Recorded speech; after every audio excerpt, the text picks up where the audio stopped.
प्यार करीले हम तोहरा से, काहे ना बतिया बुझेला अनाड़ी। ए दुपहिया छोड़ चलावल, चलावा ए राजा जवानी के गाड़ी। Mix by DJ Suresh Raja.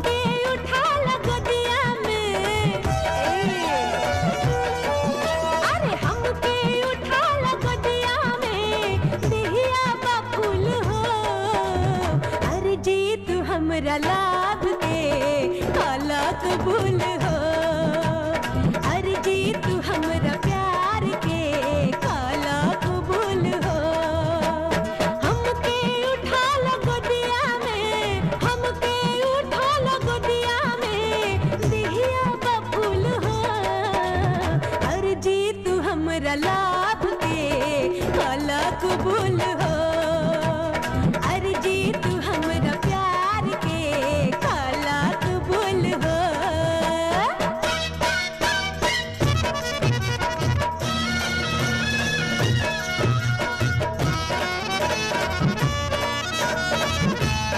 DJ Shankarpur बस्ती।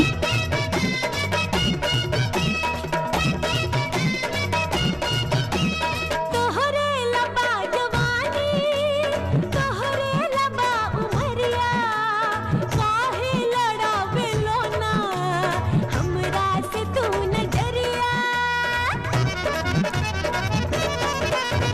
तोहरे लबा जवानी, तोहरे लबा उमरिया, काहे लड़ावे लोना हमरा से तू नजरिया।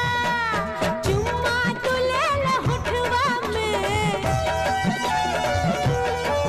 हाँ चुम्मा तू ले ला होठवा में, मस्ती बकुल हो, अरे जी तू हमरा लाभ के काला कबूल हो, अरे जी तू हमरा प्यार के काला कबूल हो।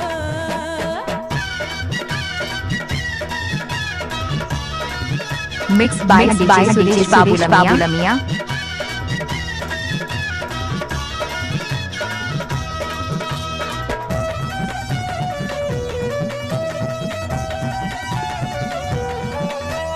जीवों से ज्यादा तोहके जानीले हम त राजा, बनके तू सास हमरे छटिया में अब समा जा। डीजे शंकरपुर बस्ती। जीवों से ज्यादा तोहके जानीले हम त राजा, बनके तू सास हमरे छटिया में अब समा जा। हमके बना लो अपन तू, हमके बना लो अपन तू, कौआ के धूल हो, अरे जी तू हमरा लाभ के काला कबूल हो, अरे जी तू हमरा प्यार के काला कबूल हो। हमके उठा लो गोदिया में, हमके उठा लो गोदिया में, देहिया बबूल हो, अरे जी तू हमरा लाभ के काला कबूल हो, अरे जी तू हमरा प्यार के काला कबूल हो, अरे जी तू हमरा डीजे सुरेश।